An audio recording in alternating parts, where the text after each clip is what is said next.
Selamat siang, salam sejahtera buat kita semua. Perkenalkan, saya Dr. Okto P. Marpong M. Biomed. Pada kesempatan kali ini saya akan menyampaikan pernyataan diri dosen unjuk kerja Tridharma Perguruan Tinggi atau yang disingkat dengan PDD UKTPT. Sebelumnya saya sampaikan beberapa biodata singkat saya.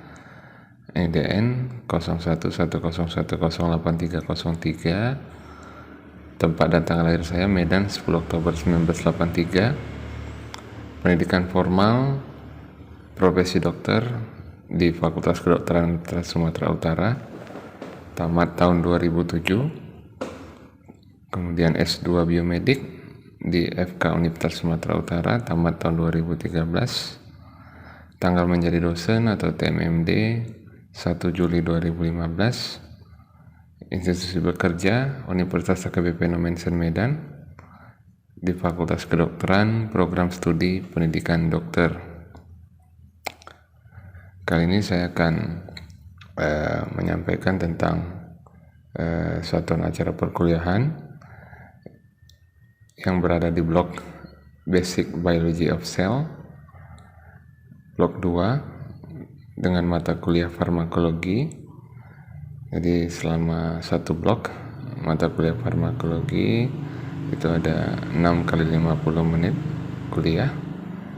Deskripsi singkat untuk mata kuliah farmakologi ini, yaitu mata kuliah ini memaparkan kepada mahasiswa tentang dasar-dasar farmakologi seperti pengertian farmakologi, mengetahui dan memahami konsep interaksi obat dan reseptor, mengetahui dan memahami tentang farmakokinetik, mengetahui dan memahami tentang farmakodinamik, dan yang terakhir mampu mengimplementasikan aplikasi dari persamaan Henderson-Hasselbalch.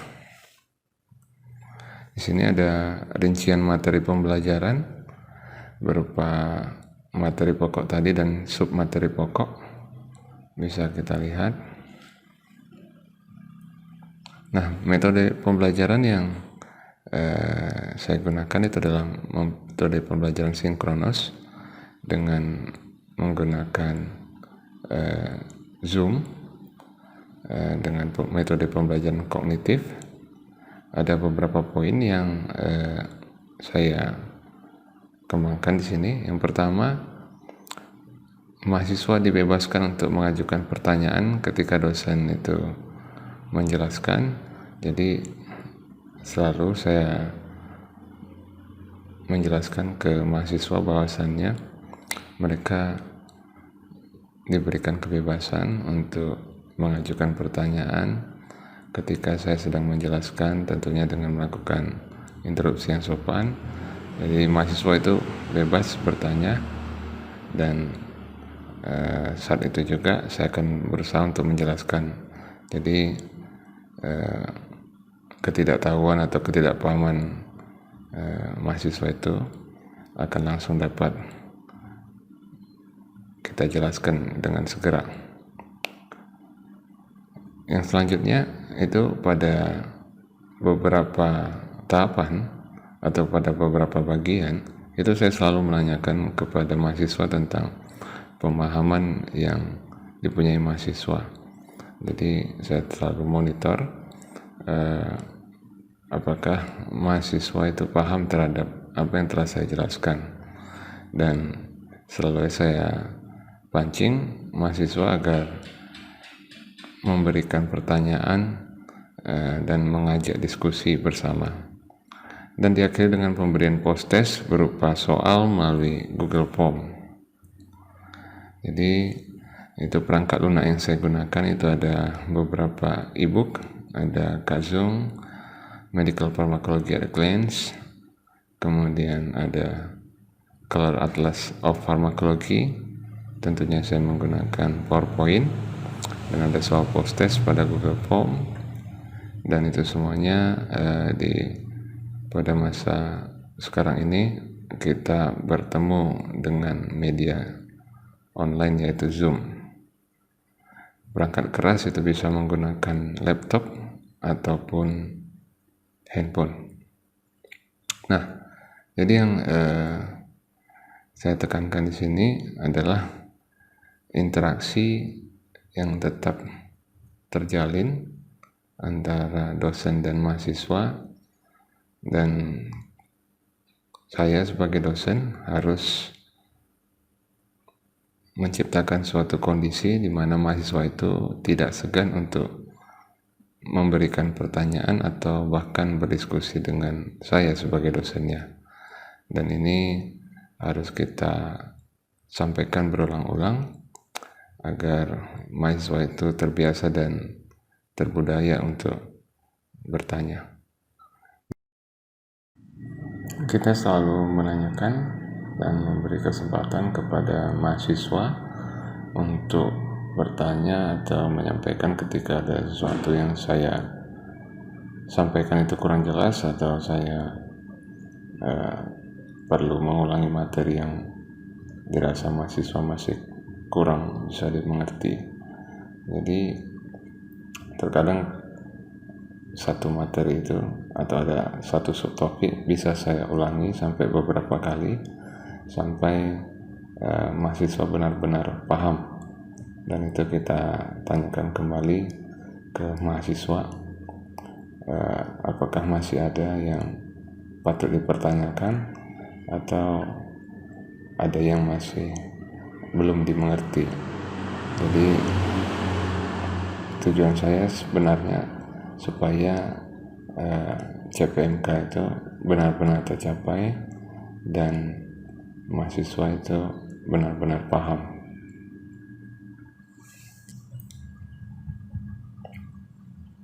Terkadang muncul beberapa momen atau beberapa kali itu mahasiswa menanyakan hal-hal yang tidak berhubungan atau akan dibahas pada topik lain. Saya akan menjelaskan itu secara singkat dan menyampaikan bahwasannya topik itu akan dijelaskan lebih mendalam pada blog-blog selanjutnya. Tapi saya selalu berusaha memberikan gambaran menyeluruh atau mind map terhadap apa yang saya ajarkan. Jadi supaya ilmu yang didapatkan mahasiswa itu tidak sepotong demi sepotong, dan kita tetap berusaha mengintegrasikannya dengan beberapa cabang ilmu yang lain, misalnya fisiologi, biokimia, histologi. Jadi kita tetap berusaha itu menggali prior knowledge dan menggabungkan prior knowledge mahasiswa itu menjadi suatu pengetahuan yang utuh sehingga mahasiswa benar-benar paham dan mampu mengaplikasikannya. Jadi tidak hanya sekedar tahu atau sekedar menghafal. Mungkin itu yang lebih penting. Di sini ada saya sampaikan beberapa cuplikan dari mata kuliah saya. Bisa dilihat juga di 3 materi YouTube yang sebelumnya. Sekian dan terima kasih.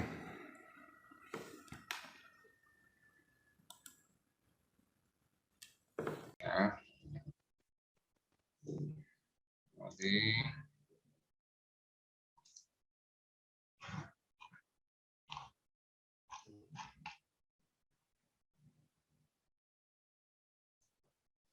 kita masuk ke kuliah kita yang pertama ya, di blok 2 kali ini ya. Jadi nanti ke depannya saya akan membawakan mata kuliah farmakologi ya, farmakologi. Nah, ini di kesempatan kali ini kita akan menjelaskan beberapa hal penting tentang farmakologi dan poin-poin penting lainnya. Jadi ini kita beri nama kuliah kita kali ini General Pharmacology Introduction. Jadi ini masih perkenalan ya. Jadi kalau ada pertanyaan, nanti bisa langsung saya persilakan untuk bertanya, bisa unmute sendiri, ya. Jadi nggak usah menunggu sampai habis, ya. Jadi bisa nanti langsung ditanyakan.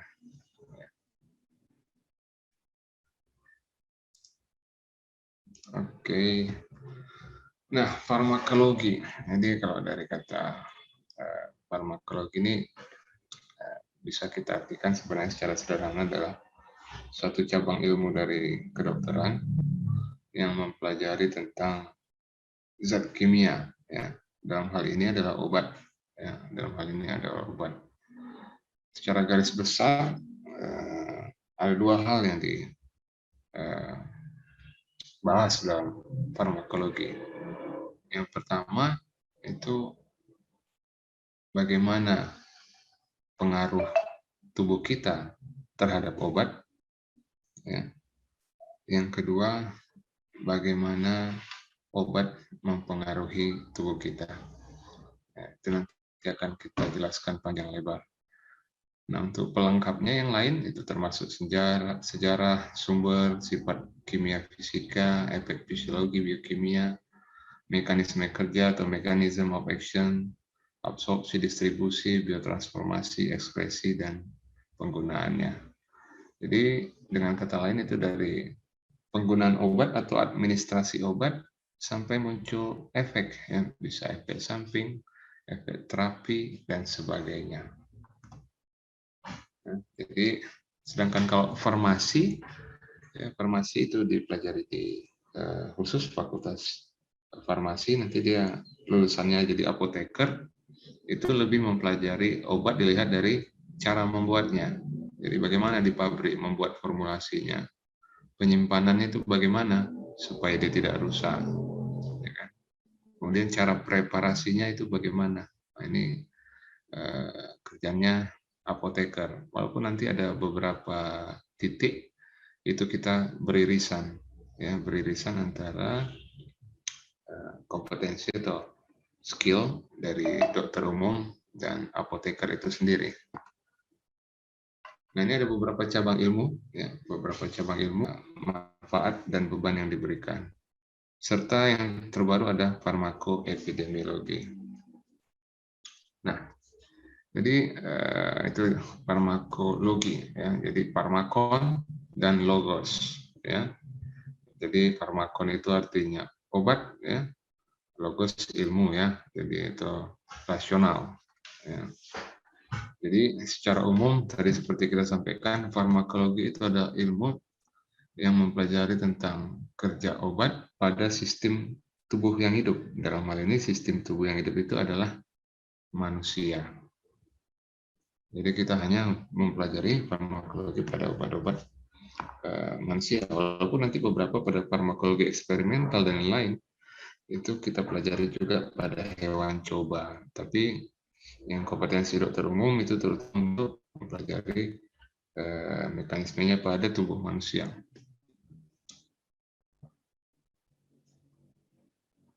Nah, apa itu obat? Ya, jadi obat itu sudah ditemukan ribuan tahun yang lalu, ya, ribuan tahun yang lalu. Jadi mulai dari anggur, narkotik, ya, marijuana di Cina. Jadi udah cukup lama, ya, sudah cukup lama. Jadi sudah ribuan tahun yang lalu. Nah, ini kenapa ini saya tampilkan di awal? Ini nampak skemanya? Ya, dokter. Kelihatan, dokter. Kelihatan. Ini mungkin kalian melihatnya, wah, ini apanya? Ini kenapa seperti ini? Gambar ini kan. Ini kenapa seperti ini? Ya. Nah, ini adalah skema besar, ya, skema besar menggambarkan kemungkinan obat itu sebagai apa. Jadi ini adalah kelompok-kelompok besar yang mana menggambarkan kelompok-kelompok. Jadi obat-obat itu bisa dikelompokkan. Bisa dikelompokkan. Ya. Yang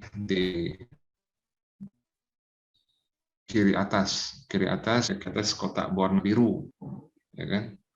Jadi obat di situ adalah kan suatu sanksi sebelum membawa pesan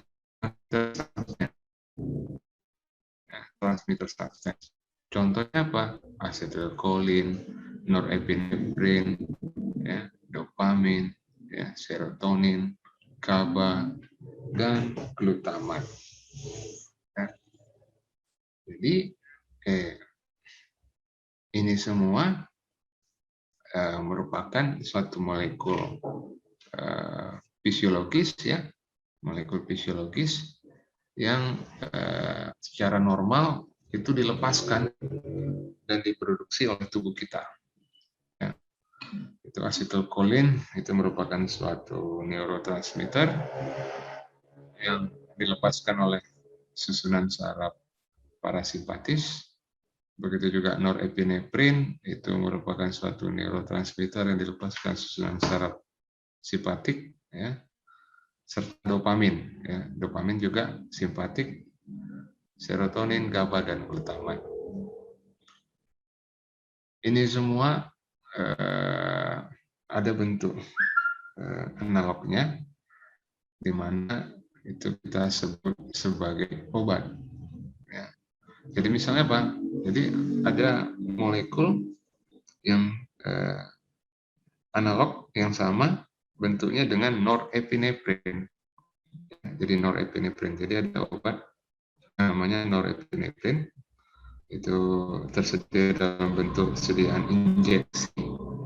injeksi ampul, dia isinya ada norepinefrin yang sama dengan norepinefrin yang diproduksi oleh tubuh kita. Jadi tubuh kita juga memproduksi norepinefrin itu di adrenal, di kelenjar adrenal. Jadi kalau di ginjal, kalian lihat di ginjal dua kanan kiri ada topinya kan, ada topinya.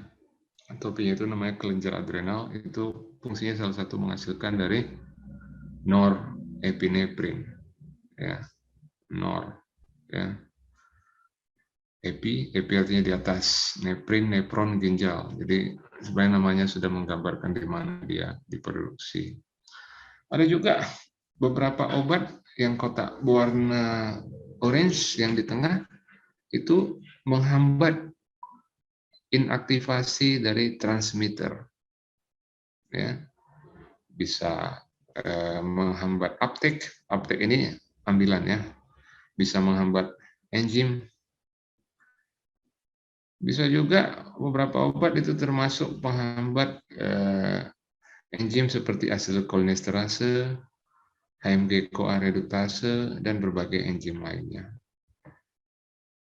Di sebelah kanan bawah, beberapa obat juga termasuk dalam penghambat proses transport. Jadi kalau di fisiologi itu ada namanya membran, ya. Membran kita mempunyai pintu itu namanya channel. Channel itu tempat keluar masuknya ion seperti natrium, kalium, klor, magnesium, dan berbagai ion lainnya. Nah, beberapa obat memiliki reseptor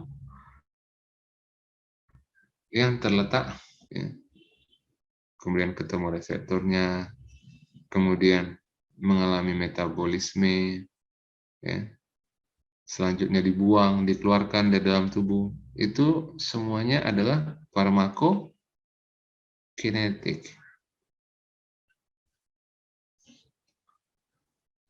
Kira-kira ini udah paham atau belum? Izin bertanya, dokter. Ya. Nama saya Theophilus Martin, Telambanua, NPM 2135. Jadi dokter, yang mau saya tanyakan ini tentang farmakokinetik. Jadi dokter, kalau perlu kita ketahui juga dokter, kalau contohnya obat-obatan ini ada juga dalam bentuk injeksi dokter, Ya. ataupun dengan suntikan. Jadi kenapa dokter setiap kalau contohnya saat kita lagi berobat itu nanti ditawari seperti mau minum pil atau langsung disuntik aja? Kalau reaksi dengan injeksi lebih cepat daripada menggunakan obat-obatan. Jadi itu pengaruhnya apa, dokter? Terima kasih, dokter. Oke, pertanyaan yang bagus ya. Itu nanti ada di pertemuan selanjutnya kita menjelaskan dengan grafik ya untuk kurva efek, dose and effect curve. Tapi ini nggak apa-apa, kita jelaskan dulu. Jadi pertanyaan siapa tadi namamu, Dek? Izin dokter, Theophilus, dokter. Theophilus, itu bagus. Jadi apa sih itu yang tadi dibilang si Theophilus? Ada yang per oral artinya dimakan ya kan? Itu namanya dimakan, per oral, bisa tablet, kaplet, sirup, dan sebagainya. Bisa dalam bentuk sediaan parenteral, itu namanya injeksi parenteral, PAR enteral, ya, parenteral. Parenteral itu adalah semua sediaan yang selain oral, yaitu injeksi. Jadi semua injeksi itu namanya parenteral. Ya, jadi tidak melalui saluran cerna. Enteral artinya saluran cerna. Par artinya tidak, ya. Jadi atau menjauhi, ya. Jadi parenteral artinya semua jalur pembelian obat selain dari peroral, termasuk yang tadi injeksi. Injeksi itu ada berbagai macam variasi tekniknya. Ada intravena, ya. Ada intravena, dia disuntikkan masuk langsung ke pembuluh darah. Ada intramuskular, ya, itu disuntikkan ke otot. Ada intrakutan, disuntikkan ke kulit, ya. Ada subkutan, disuntikkan di bawah kulit. Itu singkatannya kalau kalian nanti iseng-iseng lihat di obat injeksi, ada IV, intravena, IM, intramuskular, IC, intrakutan, SC, subkutan. Itu termasuk dalam injeksi. Nah, menurut Theophilus ya, Iya, dokter. untuk obat yang bersifat injeksi, terutama yang masuk langsung disuntikkan ke vena, disebut tadi intravena. Jadi kita menyuntik itu kalau obat, kalau dibilang suntik langsung ke darah, aliran darah, ini ke vena kita, kalau bisa kalian lihat nih kan, ini kalau kita keraskan tangan itu ada nampak keluar pembuluh darah kan, kita kepalkan tangan nampak ada urat-urat kan, nampak berwarna kebiruan, itu adalah pembuluh darah vena.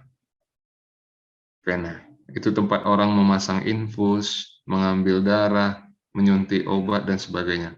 Kita semua ke vena. Kenapa nggak ke arteri? Karena kalau ke arteri nanti susah, tekanannya tinggi. Kalau ke arteri itu biasanya orang mau bunuh diri, ya, mau bunuh diri, ya, mau bunuh diri. Ini arteri ada beberapa titik yang muncul di permukaan, di sini, ya kan, di pergelangan tangan, di leher, ya, di selangkangan, ya. Kalau yang lainnya itu semua arteri berada di dalam otot di bawah, ya, jadi nggak nampak. Makanya kalau orang bunuh diri kan di sini dia kan. Kenapa di sini? Karena di sini arterinya muncul. Tapi kok di sini dipotong, lama dia nyampe arterinya, jadi nggak mati dia. Ya. Nah, menurut Theophilus, yang injeksi intravena tadi langsung ke pembuluh darah itu mengalami proses absorpsi lagi nggak? Menurut saya kalau absorpsi masih dialami lagi, dokter. Karena kan penyerapan obat yang diberikan. Kenapa? Absorpsi itu tujuannya adalah menyampaikan obat itu ke sirkulasi sistemik. Artinya memasukkan obat itu ke dalam pembuluh darah. Sehingga obat yang injeksi tadi, suntikan, terutama yang intravena tadi, itu sama sekali tidak lagi mengalami proses absorpsi. Dia langsung lompat ke distribusi. Sehingga akan menghemat waktu. Jadi, kalau dia yang tadi obat oral, per oral dimakan, tablet, sirup, dan sebagainya, itu butuh waktu lebih lama untuk sampai ke aliran darah. Kenapa? Karena perlu yang namanya proses absorpsi. Ya, memindahkan molekul obat tersebut dari saluran cerna masuk ke dalam pembuluh darah. Bisa, Theophilus? Bisa, dokter. Jadi dokter, kalau Ya. mungkin kalau yang melalui intravena itu kan langsung ke pembuluh darah. Jadi itu saya bisa pahami absorpsi itu jadi dihilangkan, jadi reaksinya lebih cepat. Tapi seandainya kalau yang disuntik, maaf dokter, di bagian bokong dokter, yang di Itu bagian pinggul, intramuskular. nah berarti dia tidak mengalami absorpsi lagi dokter. Tidak lagi mengalami absorpsi tentunya dari saluran cerna, tapi dia tinggal mengalami perpindahan kompartemen dari otot ke pembuluh darah. Baik dokter, paham dokter. Jadi waktunya itu sudah jauh lebih singkat. Jadi tinggal perpindahan kompartemen.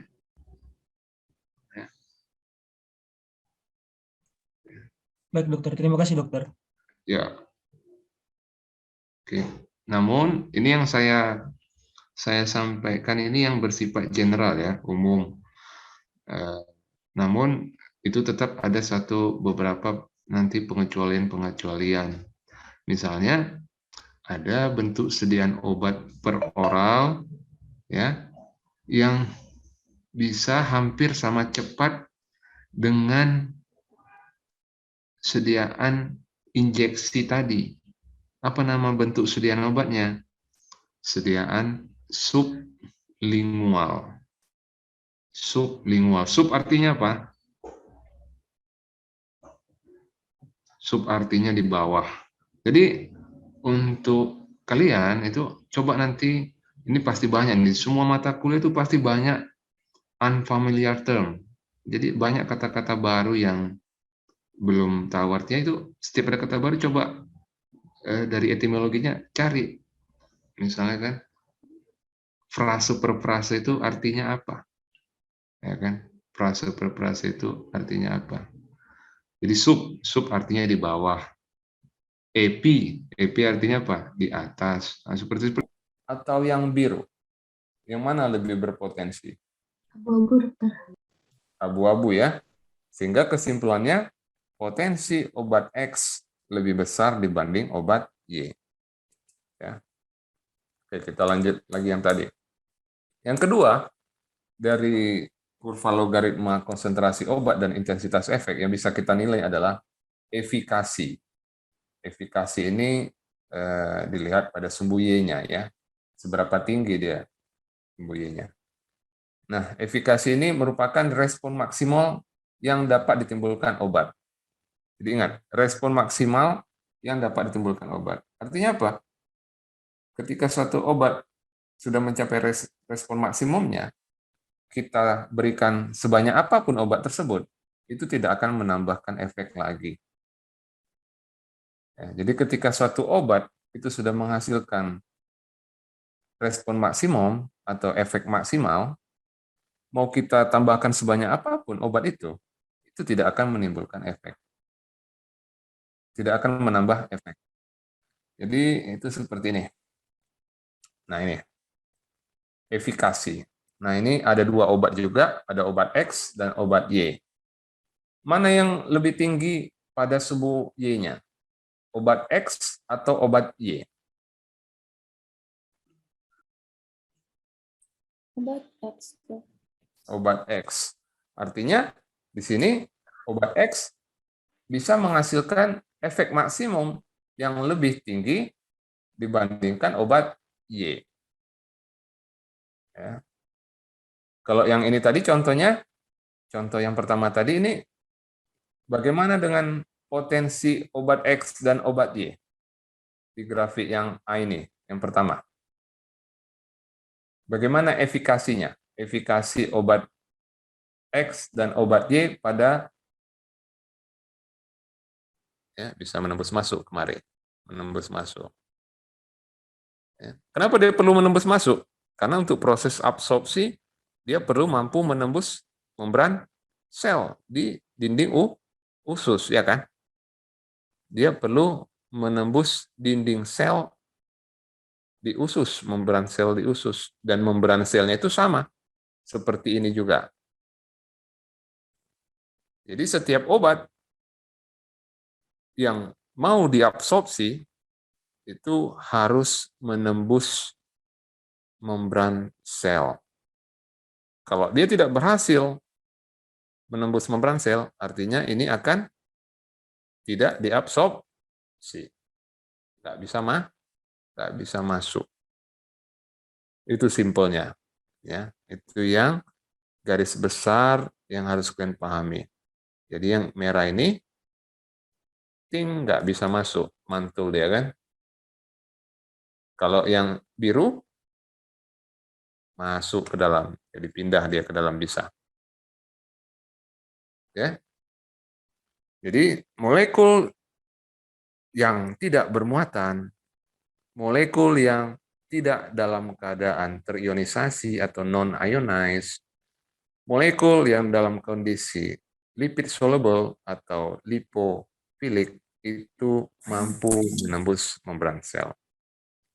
Kondisi yang sebaliknya, yang ini, yang merah, tidak mampu menembus membran sel. Oke, sampai situ ada yang mau ditanya? Itu yang harus dipahami supaya nanti tidak bingung. Jadi, apa hubungannya dengan yang tadi? Apa hubungannya dengan yang tadi? Tunggu ya.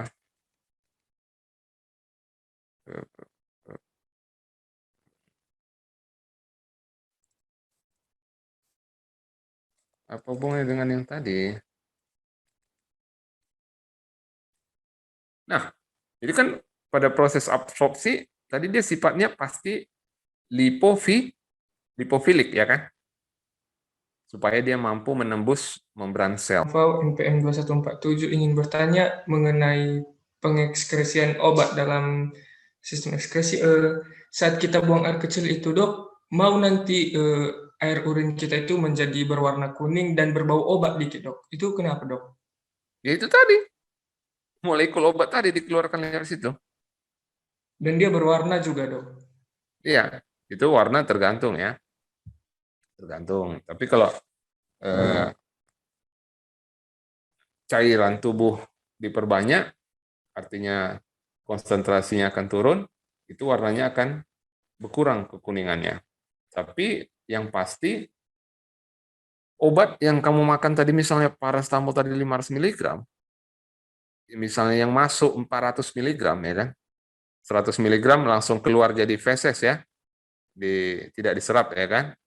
400 mg yang berat. Nah, apa itu volume distribusi? Volume distribusi merupakan perbandingan jumlah obat di dalam tubuh ya, dibagi dengan konsentrasi obat di dalam darah atau plasma. Ini artinya apa? Ini artinya apa? Semakin besar volume distribusi, artinya semakin baik obat terdistribusi. Ya kan? Ini kan yang di atas pembilang yang di atas ya. Yang di bawah penyebut. Penyebut di bawah ya. Penyebutnya ini kan C. C ini adalah konsentrasi obat dalam darah atau plasma. Ya. Jadi kalau semakin banyak obatnya yang dalam plasma atau darah, artinya kan semakin sedikit yang dalam tubuh. Ya. Jadi ini menggambarkan bagaimana obat itu terdistribusi. Artinya volume distribusi yang semakin besar, artinya obat itu akan lebih baik terdistribusi dibandingkan obat dengan angka volume distribusi yang lebih kecil. itu dia akan lebih banyak di dalam darah obatnya, di dalam plasma. Oke. Waktu paruh atau half-life, ini ada judul game ini kan, half-life. Kan. Jadi T setengah itu adalah waktu yang dibutuhkan untuk mengubah jumlah obat di dalam tubuh menjadi setengahnya.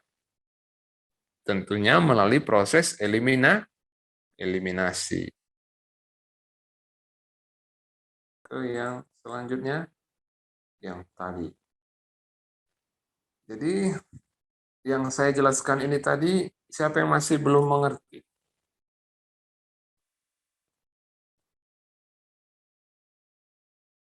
Siapa yang masih belum mengerti?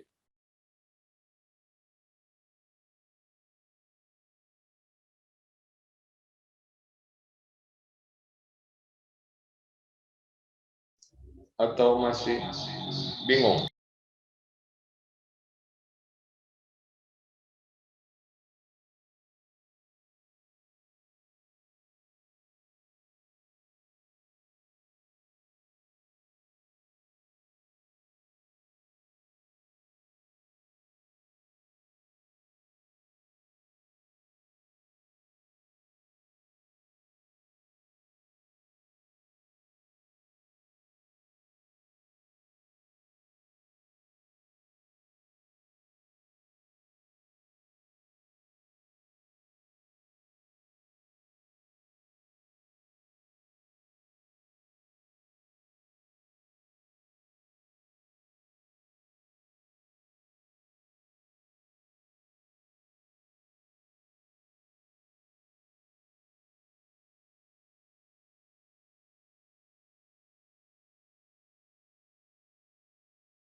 Ini udah paham ya? Sudah ya? Kita lanjut kalau begitu ke soalnya, ke rumus Henderson-Hasselbalch. Itu nanti yang akan masuk ke ujian, perhitungan rumus Henderson-Hasselbalch. Jadi ini yang harus kalian ingat, bahwasannya dalam bentuk asam lemah, ya, yang ini nampak slide-nya, nampak yang ini jadi asam lemah, yang ini obat dalam bentuk basa lemah, ya, yang di bawahnya, ya, basa lemah. Ini yang tidak terionisasi. Ya. Nah, obat dalam bentuk asam lemah dan basa lemah, ya, itu dua-dua dalam bentuk tidak terionisasi. Ketika asam lemah dia melepaskan H positifnya, ya, dia melepaskan H positifnya, yang ini coba lihat apa saya nih, dia akan menjadi bermuatan negatif, ya, dia menjadi bermuatan. Ini tentunya dia akan melepaskan pada lingkungan yang bersifat basah, ya. Nah, begitu sebaliknya, basa lemah. Pada lingkungan yang bersifat basah, dia akan tetap berada seperti ini. Dalam bentuk tidak terionisasi, tidak bermuatan, dan larut dalam lemak. Artinya dalam bentuk ini, dia akan mampu menembus membran sel. Begitu juga yang ini tadi. Yang ini tadi asam lemah, dia akan mampu menembus membran sel. Untuk basa lemah, ketika dia mendapat suatu proton dalam bentuk H positif, tentunya ini didapatnya dari lingkungan asam. Dia akan menjadi bermuatan, menjadi terionisasi, bermuatan, larut dalam air, atau hidrofilik. Hidrofilik. Artinya dia tidak mampu menembus membran sel. Yang tadi, yang basa lemah, yang ketika terionisasi, dia tidak mampu menembus membran sel. Sampai di sini mengerti? Mengerti? Mengerti?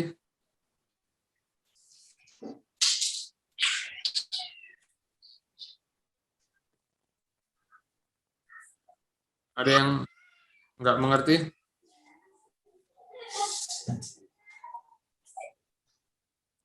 Ini waktu SMA udah dipelajari ya?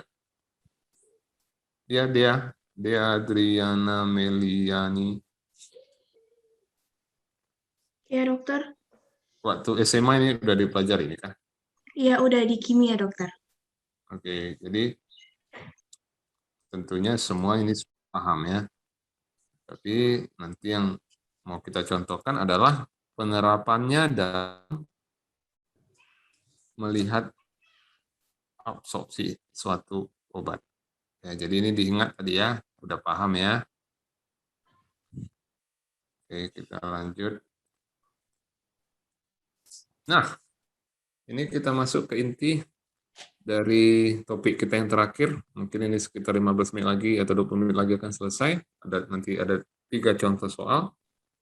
Nanti akan kita ada soal juga sewaktu ujian tengah blok ya. Nanti ada juga soalnya ujian tengah blok. Jadi rumus ini berbunyi seperti ini ya, yang ini. 10 pangkat pH kurang pKa. pKa ini adalah suatu nilai di mana suatu nilai pH di mana jumlah obat yang terionisasi sama dengan jumlah obat yang tidak terionisasi. Itu pKa ya. Kesetimbangan di mana jumlah yang terionisasi sama dengan tidak terionisasi, berapa pH lingkungannya, itulah pKa. Sedangkan pH ini pH lingkungannya. Itu adalah sama dengan bentuk unprotonated form dibagi dengan protonated form. Sehingga untuk asam lemah, rumusnya menjadi 10 pangkat pH kurang pKa sama dengan A minus, ya, atau asam lemah yang sudah kehilangan A positif dibagi dengan asam lemah yang tidak terionisasi. Yang ini tadi, yang awal tadi ya. Untuk basa lemah, rumusnya menjadi rumus Henderson-Hasselbalch, itu menjadi 10 pangkat pH kurang pKa sama dengan basa yang belum terionisasi, basa lemah tadi obatnya, dibagi dengan basa yang telah mendapat H positif. Jadi basa yang telah mendapat H positif itu yang ini tadi, ya, yang ini tadi, yang ini ya, ini basa yang telah mendapat H positif tadi, ya kan? Ini tadi adalah asam yang telah kehilangan H positifnya.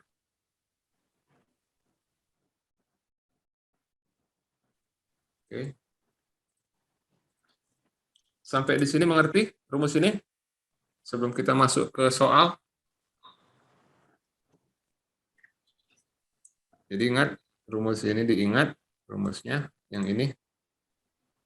Ya, yang atas obat dengan sifat asam lemah, yang bawah untuk obat dengan basa lemah.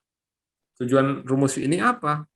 Kita bisa mengetahui berapa perbandingan antara bagian obat yang terionisasi, yang disimbolkan di sini minus untuk asam lemah, dan bagian obat yang tidak terionisasi. Sedangkan untuk basa lemah, ini sama juga, tapi yang atas, yang B-nya ini, yang dalam kondisi tidak terionisasi, dibagi dengan jumlah obat dalam kondisi terionisasi. Jadi kita bisa melihat berapa proporsi atau berapa persentase obat dalam kondisi pH dan pKa tertentu, berapa bagian dari obat itu yang akan diabsorpsi. Ya. Jadi tujuannya adalah kita mau melihat berapa persen atau berapa bagian obat dalam kondisi terionisasi atau yang tidak bisa terabsorpsi atau yang tidak terionisasi atau bisa diabsorpsi. Oke, kita masuk ke contoh soal aja biar nggak makin bingung. Nah ini meperidin. Ini nampak soalnya? Nampak? Nampak dokter. Nah, kalau agak terpotong di handphonenya, slide-nya itu bisa dikecilin. Nah, dikecilin layarnya, dikecilin. Zoom in. Nah, jadi soal yang pertama, meperidin ini suatu obat opiat ya kan? Untuk analgetik. Suatu obat yang bersifat basa lemah. Jadi basa lemah. Tadi saya bilang kan obat itu pada umumnya bisa bersifat asam lemah atau basa lemah. Ini meperidin bersifat basa lemah. Dia punya pKa sama dengan 8. Artinya pada pH 8, 50% dalam bentuk terionisasi, 50% dalam bentuk tidak terionisasi. Jadi pKa-nya adalah 8. Nah, pertanyaannya, pada pH lingkungan sama dengan 6, berapa persen obat yang akan diabsorpsi?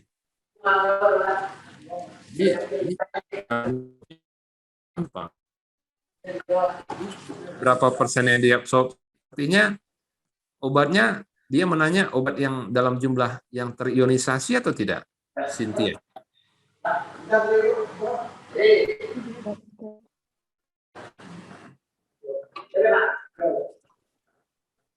Obat yang bisa diserap itu artinya dia menanyakan obat dalam kondisi terionisasi atau tidak terionisasi.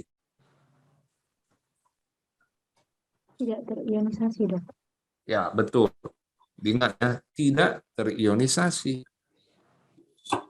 Karena yang tidak terionisasi lah yang bisa diserap. Jadi kita masukkan ke rumus basa lemah tadi. Basa lemah tadi rumusnya kan ini.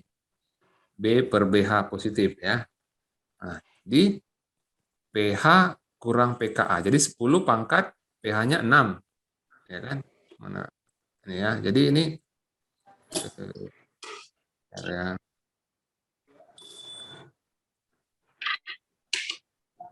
Mana pensil.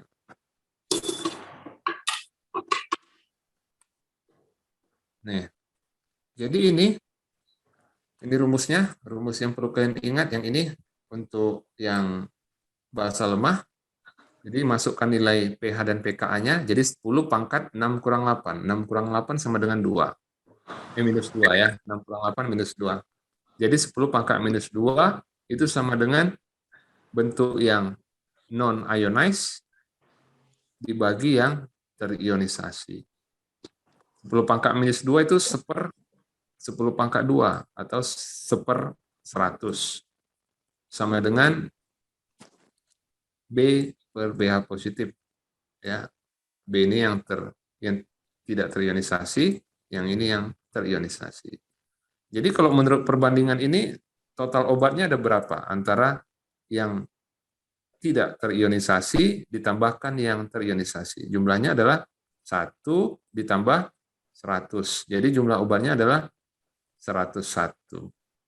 Sehingga jumlah obat yang diserap, artinya yang tidak terionisasi, yang di atas 1, berapa proporsinya?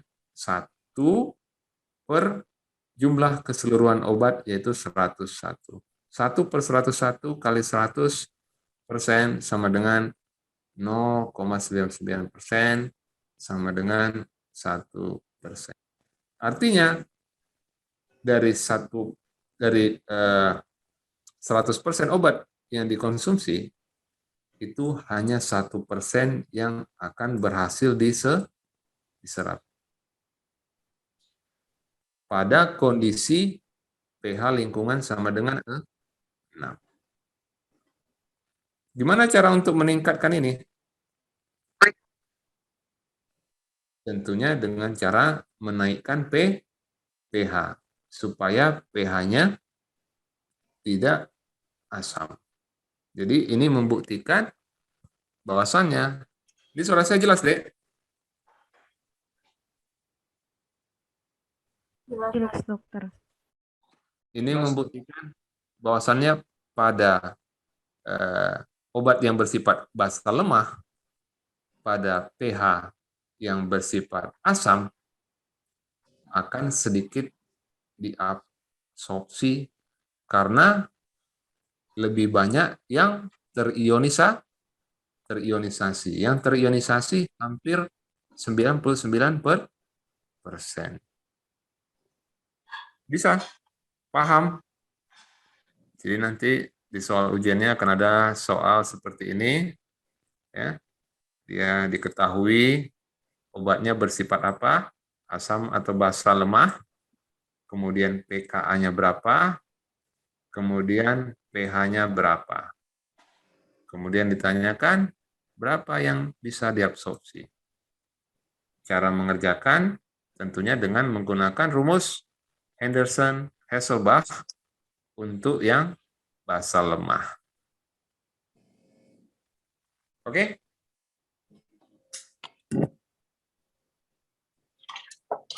Ada pertanyaan di sini?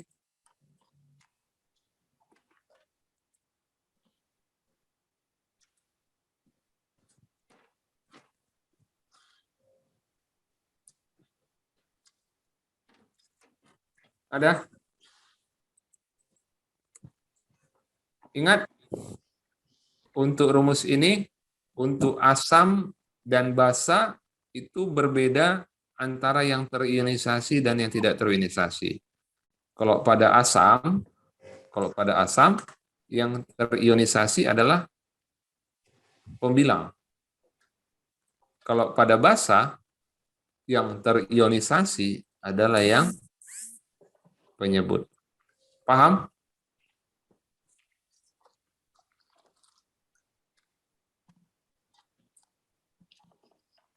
Paham ya?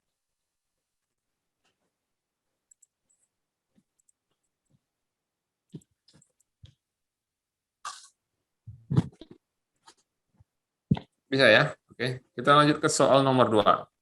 Suatu obat bersifat asam lemah, pKa-nya sama dengan 5, pH-nya 8. Berapa persen obat yang akan cepat dieskresikan? Ya. Artinya berapa persen obat yang langsung akan dikeluarkan? Ekskresi tadi syaratnya apa? Larut dalam lemak atau larut dalam air? Larut dalam air, Dok. Artinya dia tanya yang terionisasi. Jadi gunakan tadi rumus yang untuk asam lemah. Ya, 10 pangkat pH kurang pKa sama dengan A- per Ha. Artinya di sini A- adalah yang terionisasi, yang Ha ini yang non-ionized. Yang mau kita tanya di sini adalah yang penyebutnya, yang pembilang yang di atas ini, yang A-, yang A-, ya, yang A-. Yang mau kita tanya yang A-. Ya. Kita masukkan ke rumus 10 pangkat 8 kurang 5. 8 itu pH-nya, pKa-nya 5. Jadi 10 pangkat 3. 10 pangkat 3 sama dengan amidus, ini yang terionisasi dibagi dengan yang tidak terionisasi. 10⁻³ itu sama dengan 1000, ya. Artinya total obatnya adalah 1000 ditambah 1, 1001. Sehingga untuk mengetahui proporsi atau perbandingan obat yang dalam bentuk terionisasi, artinya yang langsung akan diekskresikan, itu yang ini, ya, yang ini yang mau kita tahu, kita tanya, ya, kita cari. Artinya 1000 dibagi jumlah keseluruhan obat. Jumlah keseluruhan obat adalah 1001. Jadi 1000 dibagi 1001 dikali 100% sama dengan 99,99%. Ya. Artinya apa? Hampir semua obat akan langsung diekspresikan, tidak diserap. Ya.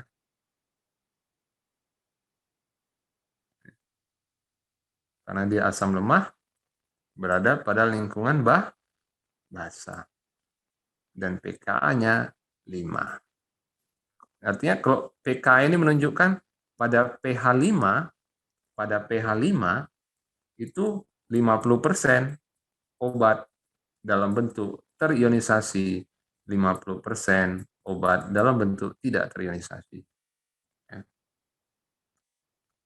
Ya, jadi ini harap dipahami menggunakan rumusnya tadi. Ini kita ke soal yang terakhir.